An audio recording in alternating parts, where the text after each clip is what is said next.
Bem-vindos ao canal dos Engenheiros do Curitiba, um canal de amigos torcedores do Coxa, disponível no YouTube e como podcast no Spotify. Estamos gravando hoje, dia 9 de setembro.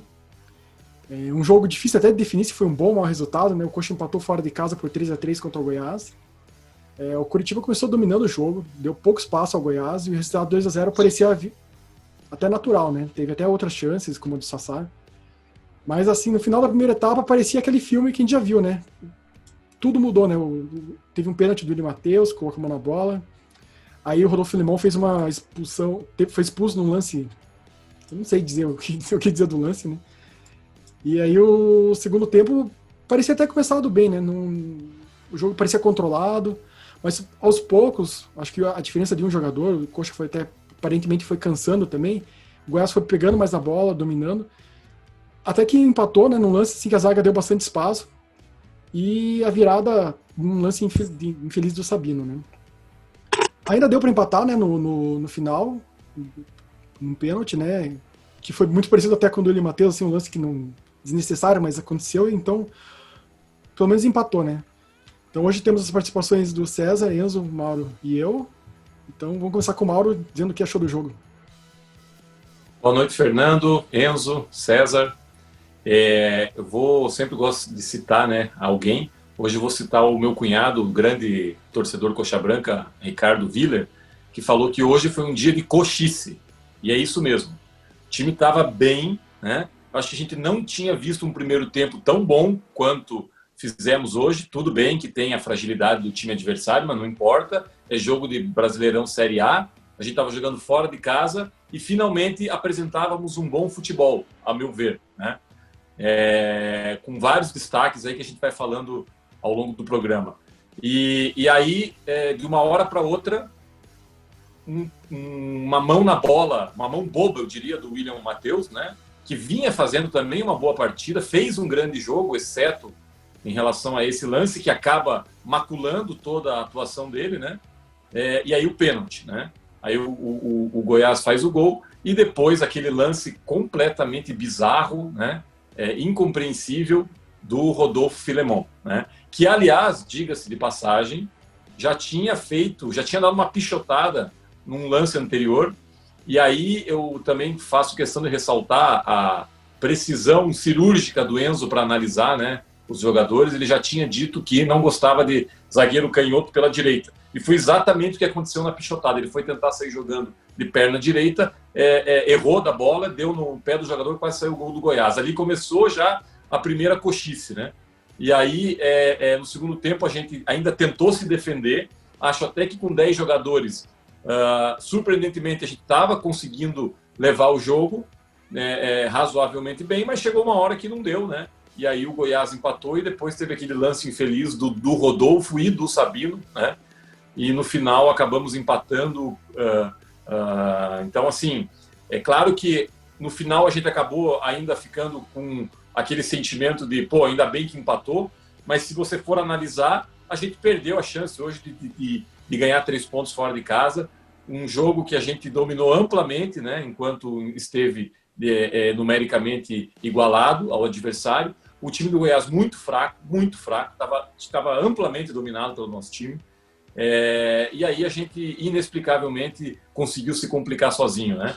Então eu acho que o gosto que sai por um lado, ainda bem que conseguimos o empate, mas se você for pensar racionalmente, deixamos de ganhar 3 pontos, um dos jogos mais fáceis que eu vi do Curitiba nos últimos tempos para ganhar.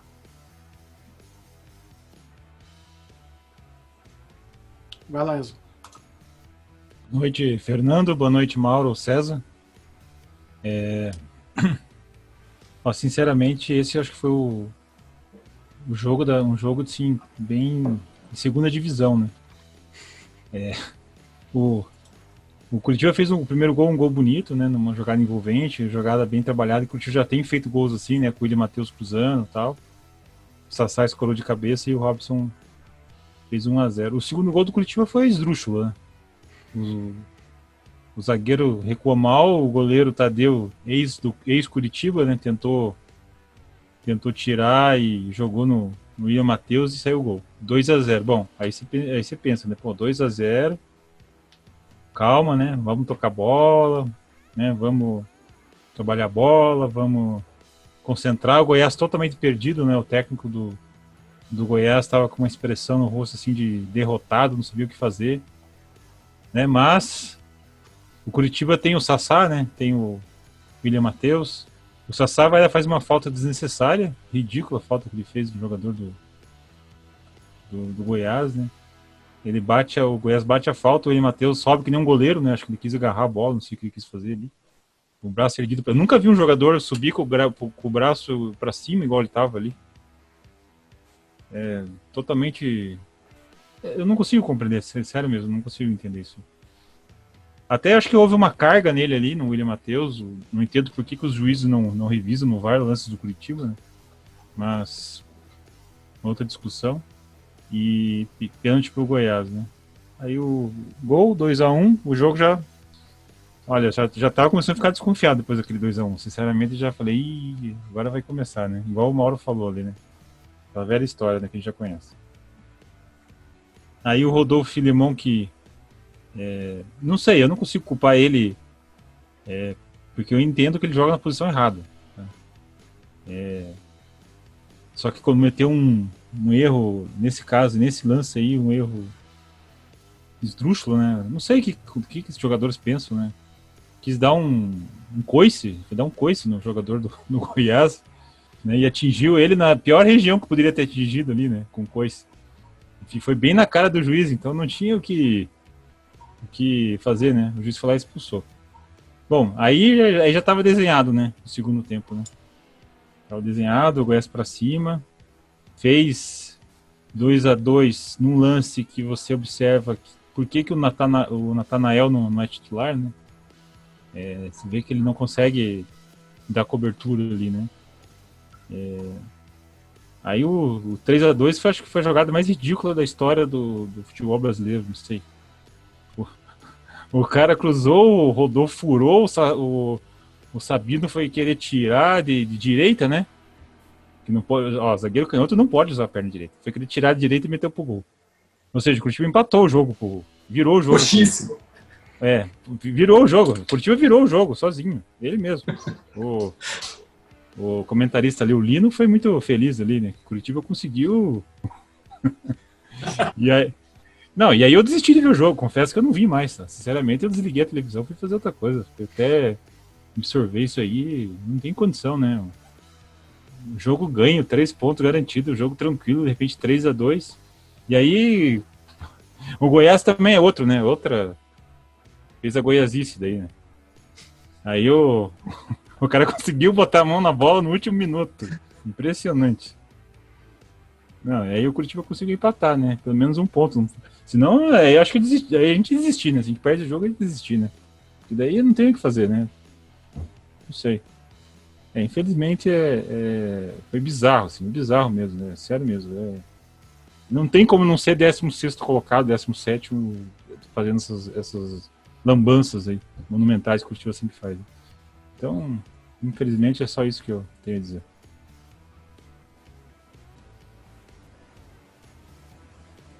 Vai lá, César. Boa noite, pessoal. Bom, eu não vou mais fazer uma leitura do jogo, porque vocês já fizeram o que precisam, né?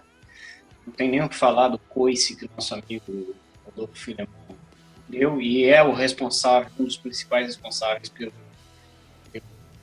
pela perda dos 2 pontos que a gente teve hoje, que me desculpe, ganhando 2-0 até o último minuto do primeiro tempo, perdemos 2 pontos, ainda mais com um adversário direto na luta do rebaixamento, contra o rebaixamento, e vocês viram por quê. Também queria parabenizar a CBF, né, pela marcação de um jogo no meio da semana, 6 horas da tarde. Podia começar a marcar 10 da manhã, 4 da manhã, porque assim, 6 horas da tarde vai lhe desculpar. É impossível o cara, ou assim, perde 80% da audiência, tá? As pessoas têm que estar trabalhando, têm seus compromissos, o cara marcar um jogo 6 horas da tarde numa quarta-feira. Já não chega aquela palhaçada de jogo domingo, 11 horas da manhã, agora inventaram a novidade, 6 horas da tarde numa quarta-feira, e tem que ser jogo do Coxa, né? Por que não foi o Fla-Flu 6 horas da tarde na quarta-feira? Por que a gente que não tá jogando agora em horário nobre? É 6 horas da tarde numa quarta-feira. Aí, Não, mas bom, ô César, tá explicado o motivo. É. O jogo foi condizente com 6 da tarde. foi divertido, né? O jogo foi divertido, vamos lá. É. Né? Podia, ao invés de ter os trapalhões, sei lá, a gente assistiu hoje um jogo do Coxa. Né? Digno de trapalhões, né? Mas assim, o cara dá um coice, cara. Depois eu infelizmente eu só consegui ver. Eu liguei a televisão 3 minutos antes de tomar o gol de empate.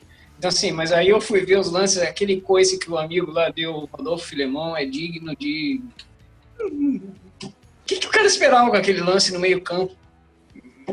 Não sei, é impressionante, cara. É impressionante. Não, Hein, César? E logo no He-Man, que fez uma... Hã? Não, eu só ia dizer, e logo no He-Man, que aproveitou e fez uma cena, no Rafael Moura, foi o coice, né? Ele aproveitou, rolou, aí, mas foi merecido a expulsão, claro. Não tem como, cara, entendeu? Eu não sei qual que é o que passa na cabeça do jogador, se é um desequilíbrio emocional, se o cara é desequilibrado por natureza. Eu sei, só que eu acho que a gente tem que analisar antes, sabe? Não é possível. Não segue no treino, os caras não veem que o cara é desequilibrado. Um cara que dá um coice no meio campo, no último minuto do primeiro tempo, é um cara desequilibrado. Só pode ser um cara desequilibrado. Então, será que no treino não vem? Pô, esse cara aqui tem um problema emocional, não pode entrar em campo. Não pode entrar em campo. Meu Deus do céu, é a terceira expulsão em 9 rodadas. Entendeu? E todas assim, primeiro tempo. A gente tá jogando. Meu Deus do céu, a gente já jogou mais de uma partida inteira sem um jogador a menos em campo. Aí não tem como. Tem que se desdobrar. Tá bem, tudo bem. O campo lá não era grande. Até dava para ocupar o espaço e tal, eu acho, mas assim. E aí a gente deu um gol lá na infelicidade do Sabino, como o Enzo bem colocou. Também deram um gol para nós, então isso aí ficou equilibrado 1-1, mas nós demos uma expulsão dos caras, entendeu? Difícil, viu? Difícil. Um jogo de 6 pontos. Eu tava esperando a hora que ia entrar a mulher barbada, né? O jogo da morte. Tava esperando. Fosse um jogo contra o Flamengo, entendeu? Fosse contra o Flamengo, Palmeiras, que a gente sabe que não vai cair, menos mal, mas um adversário direto, a gente perdeu a chance de abocanhar os pontos na casa deles, ainda eles vão ter que jogar aqui, então, sabe, depois aquilo que o meu irmão, que não tá aqui hoje, falou, aí a gente caiu a última vez pelo saldo de gols, entendeu? Aí falta aquele um pontinho lá no final, que faz a gente cair para a segunda divisão, que a gente vai se lembrar. Você lembra o nosso colega lá que deu um coice no Rafael Moura? Pois é, tá aí, ó, o resultado aí, entendeu? Assim,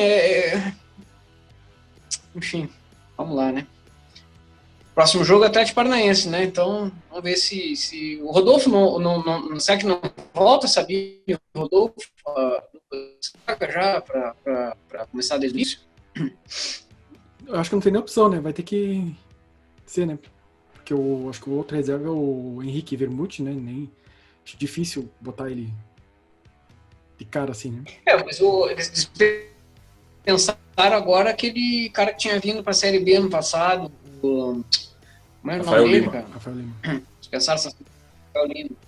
Aí agora não tem substituto. Por que eles pensaram, então? Não dá pra entender.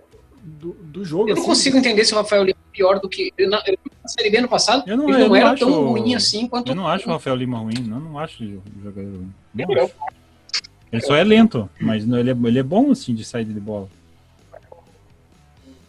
Eu acho que até minha filha, disputando a corrida com o Filemão, ganha também. O Filemão também não é um exemplo de... Mas eu assim, não condeno ele assim, como eu já falei, na opinião ele joga na posição errada. Você vê que ele fica torto, ele não sabe jogar ali. Nada justifica o cara dar um coice, cara. Ele pode jogar até tivesse de centroavante, ele não podia dar um coice, entendeu?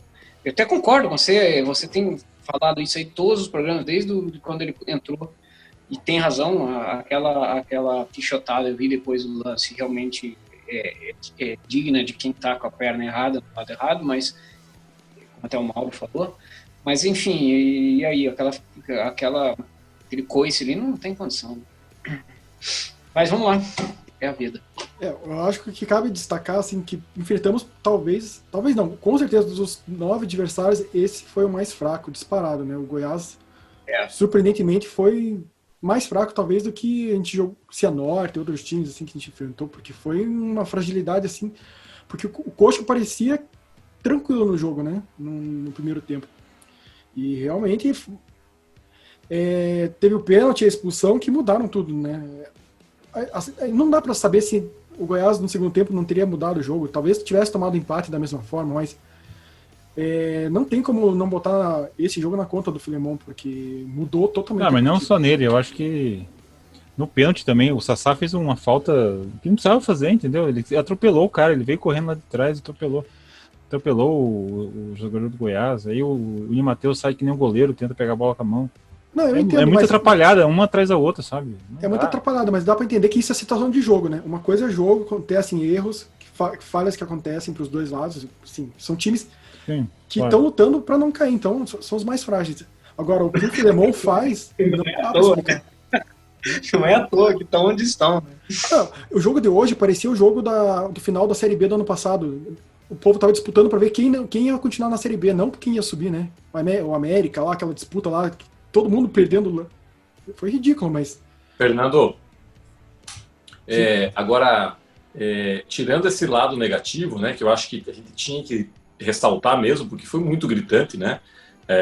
Eu acho que foi muito bem descrito por todos, né? Chegou até ser patético, né, em alguns momentos. Mas a parte isso, eu vi algumas coisas muito boas, tá? Não sei se vocês vão concordar. Eu achei o meio-campo hoje do Coritiba muito consciente, muito sólido, né? Achei que o primeiro tempo do Hugo Moura foi muito bom mesmo. Ele estava em todos os lugares do campo, apareceu muito, né? O Matheus Bueno estava bem também, bem no jogo, né? O Matheus Salles, que jogador, cara, que jogador. Para mim, ele vem fazendo um campeonato irrepreensível, tá? Então, assim, claro que tem a fragilidade do Goiás, mas acho que o nosso meio-campo foi muito bem, né? Em comparação aos jogos anteriores. E ficou claro, também, conforme a gente já havia falado, que realmente vai ser 4-3-3, né? O Jorginho hoje colocou os 3 atacantes, né, que a gente até tinha comentado. Ficou lá na frente Igor Jesus, Robson e Sassá. Achei que também no primeiro tempo os 3 estavam cumprindo um bom papel, com destaque para o Robson. Não só pelo gol, mas o Robson se desdobrou não só no primeiro tempo, como no segundo ele tentou fazer de tudo. Ele atacou, ele marcou, ele correu, ele ganhou na velocidade. Então, assim, hoje eu achei que ele foi um jogador dos mais úteis, tá? Foi muito importante, né? E aí, o que eu fico pensando, e que eu li em algum lugar na internet, logo depois do jogo, eu não vou saber quem falou, mas pode ser realmente um fator a ser analisado, que o Coritiba ainda tem alguns jogadores que destoam demais do resto do time, né? Que é o caso, por exemplo, do Rodolfo Filemon, sem querer pegar no pé, né? Mas realmente, assim, não dá, né? Não tem condição. O próprio Jonathan, que depois melhorou, mas assim, também muito instável no primeiro tempo, né? E aí isso acaba, de alguma forma, prejudicando o coletivo, né? Então a gente precisa ficar de olho nessas duas posições. A gente tem que saber que Rodolfo e Sabino não vão jogar todos os jogos, né? A gente vai precisar de reservas à altura. Nem que o Filemon tivesse na melhor da sua forma, ainda assim a gente precisa de mais um zagueiro experiente para enfrentar a Série A, e tem que saber definitivamente que não dá para fazer ter esse tipo de atitude destemperada num campeonato competitivo como é a Série A. Mas vamos ver se aprenderam agora. Boas coisas. Diga, Enzo. Vamos ver se aprenderam agora, né? Já, como o César falou, 3 vezes seguidas, né? 3 vezes em 9 jogos. Vamos aproveitar que o Mauro comentou que eu acho que a unanimidade é o Rodolfo Filemon, né? Eu acho que não tem como deixar... Não resta muita dúvida, né? Mas vamos comentar quem foi o melhor do jogo. Além, para mim, eu acho que foi o Robson mesmo, porque eu acho que ele fez de tudo no jogo. Não é aquele jogador exuberante, mas ele tentou ao máximo, né? Eu acho que o esforço dele foi bem destacado para mim. Cara de batalha, né? E outra coisa que para mim ficou...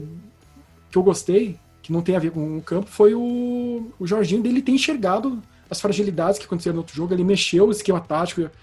Assim, o que a gente reclamava do Barroca, que ele insistia sempre na mesma tecla e estava sempre errado, o Jorginho num jogo falou assim, acho que isso aqui não é melhor, vamos tentar outra coisa, tentou, deu certo. É isso, é tentativa e erro, né? Quem tá melhor vai jogando, eu acho que futebol é assim, e ele fez o futebol normal, né? E você, Mauro, quem que achou que foi melhor? Eu, com certeza, para mim, o melhor em campo foi o Robson, tá? Como você destacou, não que ele tenha sido um primor técnico, mas eu acho que ele foi muito competitivo. Eu valorizo muito o jogador que é competitivo, tá? Porque acho que para jogar a Série A, isso falta, por exemplo, para o Matheus Galdesani, né? Que é um jogador que tem boa técnica, é um jogador que joga com raça, né? Tá sempre presente, mas ele não é decisivo, ele não consegue colocar alguém na cara do gol, ele não consegue ser o cara que vai liderar a zaga, ele não consegue fazer um gol de falta, faz muito tempo que não faz, não consegue botar. Então, assim, falta ele ser mais decisivo. O que o Robson tem, né? Que às vezes, mesmo que jogue mal, ele sempre é um cara decisivo. Então, para mim, o Robson, com menções honrosas para Matheus Salles, pena que machucou, né? E para Hugo Moura, que eu acho que veio para ficar. Teve um ou outro lampejo ruim, o Hugo Moura, um ou outro lance que ele acabou falhando, mas eu achei que foi bem pontual. E, inclusive, você veja que o Jorginho colocou ele na zaga e enquanto ele esteve ali, também deu conta do recado. Então, um jogador que veio para ajudar, ao contrário do que eu imaginava, né? Quer dizer, a gente até comentou que talvez o Paulo Pelaipe, por ter estado no Flamengo ano passado, já tivesse essa percepção de que ele era um jogador pronto. E para mim, ele é um jogador pronto que veio para ajudar. Mas o melhor em campo, para mim, foi o Robson. E você, César? Eu vou me ausentar de votar, porque eu só vi metade do segundo tempo, então fico com o voto de vocês.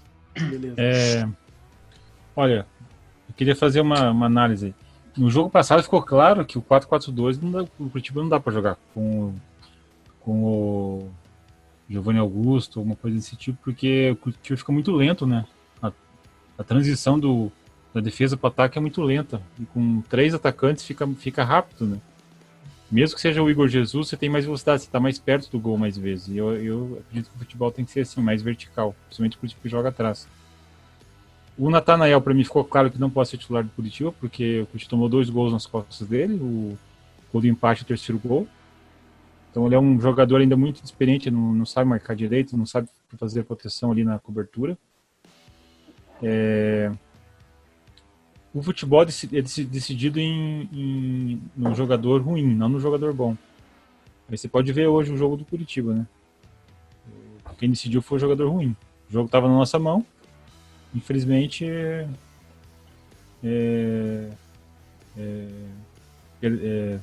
tivemos um jogador a menos no primeiro tempo, né? Mas eu vou voltar pelo que o Mauro falou ali, apesar de achar que o Robson fez uma excelente partida, mas pela surpresa e pela felicidade de ver esse Hugo Moura jogando, eu vou votar no Hugo Moura, porque realmente ele colocou o Galdesani no banco e o Galdesani é banco agora. Não tem comparação. O Galdesani, eu já falei, ele não sabe, a gente não sabe que posição que ele joga. Se ele é volante, se ele é meio, nem ele sabe. Então fica difícil. O Sassá é a mesma coisa. O Sassá ele não é centroavante e não é atacante pelo lado. Ele também não sabe no que joga. Você pode ver que o que é um centroavante? Centroavante é o Chicão, né? Centroavante é o Kleber, é o Vair. Você acha que um centroavante vai deixar o zagueiro bater pênalti? Não vai deixar nunca. Isso é jogador que não faz gol, cara. Ó, já descartei, tá, o Sassá. Então o Sassá ele tem que descobrir o que ele é. Se ele é atacante pelo lado, se ele é centroavante, ele não é. Pra mim isso tá claro. Tanto que ele não chuta, a bola não entra, a bola vai na trave, vai pra fora, não entra a bola do Sassá, não adianta. Então, eu fico com o Hugo Moura. Mas assim, eu achei que o Sassá ainda se esforçou bastante. Ele tá tecnicamente sofrível, mas não faltou, acho que... Mas não é centroavante. Não, tudo bem, mas ele jogou aberto, né? Quem jogou centralizado hoje foi mais o Igor Jesus, né? E eu acho assim, que pro Natanael, o que precisa, se ele entrar, é um sistema que dê cobertura para ele. Porque o segundo tempo ele foi importante num pedaço do jogo ali, porque ele deu um pouco de saída de velocidade pro cruzamento. O que ele falha na parte defensiva, né? Mas talvez tenha que corrigir um sistema que...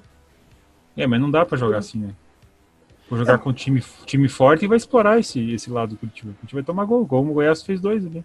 Mas talvez ele possa jogar numa linha de meio campo mais rápido, porque ele é um jogador que tem uma característica rara no Coxa, que é a velocidade, né? Então talvez ele seja útil numa outra característica. Sim, pode ser. Porque a gente precisa de um cara veloz, e talvez ele possa servir ali, mais aberto, né? Porque habilidade, aparentemente, ele tem, né? Ele não... Não, tem habilidade, sim, ele é bom jogador, só que... Mas eu não concordo dá. que ele, defensivamente teve essa área. E a pergunta que a gente já fez lá atrás do Ian Sassi, vale pro Rodolfo Filemon? Ele merece uma nova chance ou o Coxa já tem que buscar um novo zagueiro para substituir ele? Mauro, Lógico que você acha? merece, né? Pode ir. Lógico que merece, né, Fernando? Curitiba não pode descartar jogador. Por exemplo, se o Sabino não jogar, tem que jogar o Rodolfo Filemon, é o único zagueiro canhoto que a gente tem. Não tem outro. Acho que não tem nada a ver isso aí. O cara foi expulso, cometeu um erro ali. Eu acho que... Eu só não gosto... Eu acho que não deve jogar do lado direito, que eu já falei 1000 vezes, né? Mas... Com certeza, não tem porquê. Isso acontece, né? Todo mundo tá fadado a cometer um erro.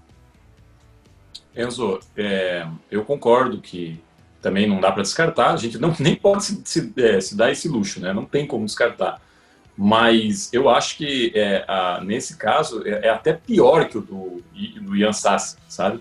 Porque o do Ian Sassi a gente ainda dá para dar um desconto que foi um reflexo, assim, né? Ele foi se desvencilhar da bola e acabou acertando o zagueiro. Que até teve um lance bem parecido hoje do Goiás. O cara deu o jogador do Goiás, que eu não vou lembrar quem, deu uma mãozada no nosso jogador. Foi bem parecido e o juiz não expulsou.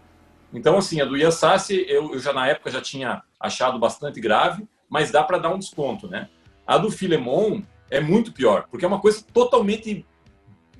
Me faltam adjetivos até, mas assim, é de uma irresponsabilidade, né? Foi um totozinho, não foi para machucar nada, mas assim, todo mundo sabe que, mesmo que o juiz não visse, o VAR ia pegar, né? Que, aliás, também vou fazer um parênteses, concordo, eu não sei por que o VAR nunca revisa os nossos lances, né? É impressionante isso, impressionante. Porque eu, inclusive, tenho dúvidas se o William Matheus realmente tocou a mão na bola. Ele fez o gesto, subiu, mas para mim tocou só na cabeça do cara do Goiás. Mas não tem como saber, então marcaram um pênalti. Enfim, fecha parênteses. Eu acho sim que o Rodolfo Filemon ele precisa ser chamado também. Não dá para passar em branco esse tipo de coisa, né? Não vamos descartar o jogador, nada disso, mas sei lá, vai ter que multar, vai ter que afastar, sei lá.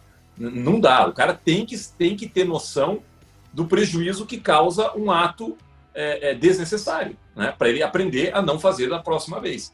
Mas temos que continuar com ele, é o que temos para hoje, mas de qualquer forma acho sim que a gente vai precisar ir atrás de um zagueiro. César? Ele ia ir para atrás de um outro zagueiro, porque ele é fraco. Independente A do que gente ele... tem o Natan, né? Pois é. Tá machucado. Tá machucado. Fez cirurgia, né? Então não temos, né? Então tem que ir atrás de um outro zagueiro, porque ele é fraco. Ele, tudo bem, ele errou hoje, mas ele é um zagueiro, não é para Série A de jeito nenhum.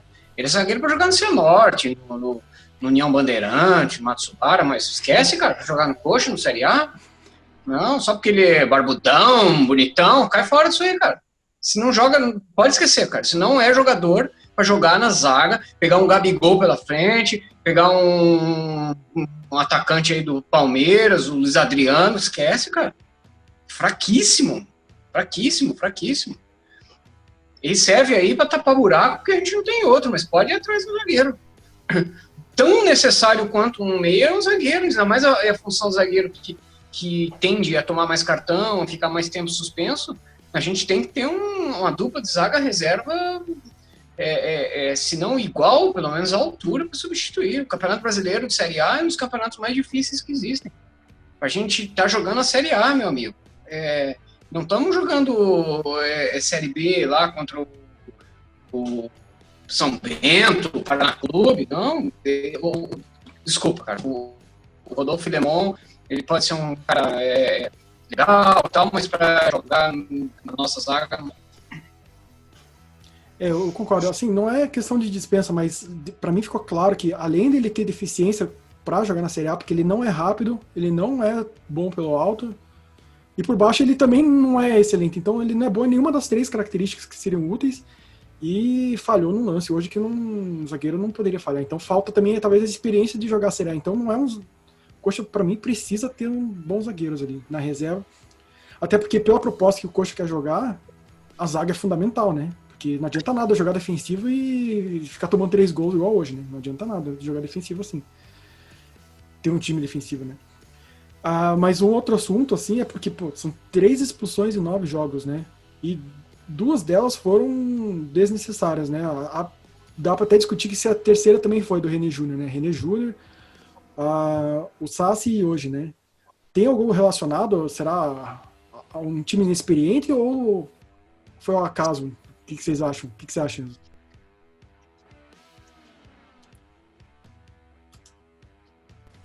Aquela do René Júnior não foi expulsão. Ele trombou com o jogador do Flamengo num campo molhado e o juiz expulsou porque estava jogando com o Flamengo. Entendeu? Foi isso. As outras 2, sim, foram merecidas, né? Tanto do Ian Sassi quanto do Filemon. Essa do Filemon, talvez, se fosse um juiz mais experiente, sei lá, de repente desse um amarelo pra ele. Assim, não foi um lance assim também. Nossa, o cara deu uma cotovelada no rosto, não. Ele agrediu e foi expulso merecidamente, não tem que reclamar. O pessoal, até olhar torto, eles estão expulsando. Cara. Hoje em dia o futebol tá muito politicamente correto. Mas aí eu acredito que é falta de qualidade mesmo, Fernando. Você pode ver, o Ian Sassi. O jogador não tem qualidade, né? Não provou até agora, assim, ser um jogador que decide jogos. O Felimão também. Então é jogador inexperiente. Não adianta, para você disputar a Série A, você tem que trazer jogadores que têm personalidade, que tenham experiência, que tenham qualidade. Não adianta você querer trazer jogador que nem o Curitiba trazia do Atibaia, lembra? Então, os jogadores do Atibaia, jogador do interior e do Paraná. O Curitiba acertou uma vez com o Lietzson, né? Que todos por dentro, mas foi muito raro isso, né? E, com certeza é falta de qualidade mesmo. Não tem outra. Você acha que, por exemplo, o Mauro Galvão ia fazer aquilo ali? Nunca.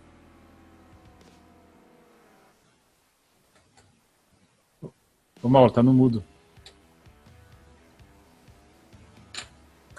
Perdão. Eu ainda considero que são lances assim casuais, tá?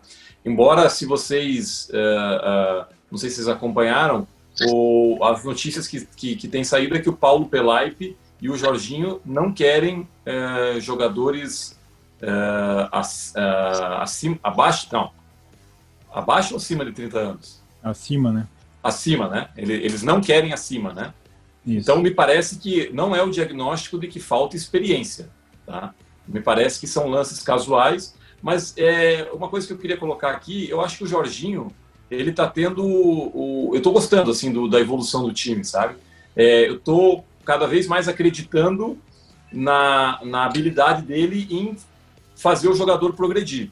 Então, eu acredito que tanto no caso do Filemon quanto do Ian Sassi, mesmo alguns lances ali que aconteceram, o Sassá, por exemplo, que ainda está perdido, né? Sai muito e daí faz falta, né? Mas acho que esse tipo de correção, eu acredito que o Jorginho possa fazer. Então, hoje, o primeiro tempo, para mim, tinha sido uma surpresa muito agradável, né? Porque estava consolidando a evolução.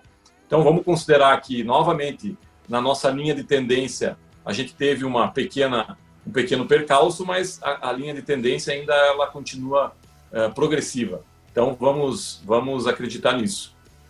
Veja que situação. Hoje a gente fez um gol, pelo menos, de bola rolando, com jogada, com cruzamento. Desde o jogo do Bragantino que a gente não fazia um gol de bola rolando, né? Exatamente, César. Isso. Bom, estamos caminhando para o fim. Vamos comentar agora, rapidinho, o que acham do placar. Mais o placar do Atletiba, né? É um jogo desesperado, né? Na verdade, quem perder fica na ZR, se os empatarem, os dois capazes de ficarem, né? O que você acha, César? Clássico, né? Clássico é complicado, mas considerando a nossa tradição de colocar o Atlético no bolso, 2-0. Mauro? Eu acredito numa vitória do Coxa, tá? A gente costuma se dar bem na Baixada. Vou colocar aí 2-1 pro Curitiba. Enzo? 1-1. Hoje eu fiquei meio desmotivado com o time, assim. Não consigo ver aqui como que vão. Não sei. 1-1. Eu também acho que vai ser 1-1, um jogo truncado, né? Vai ser um jogo tenso. É isso aí. Mas vamos lá. Então é isso. Então nos vemos pós-Atletiba, né? Tomara Valeu. que com uma vitória, né? Tomara que esteja errado. Boa noite a todos aí. Com Boa certeza, semana. será. Valeu. Um abraço. Tchau. Um abraço. Tchau, tchau.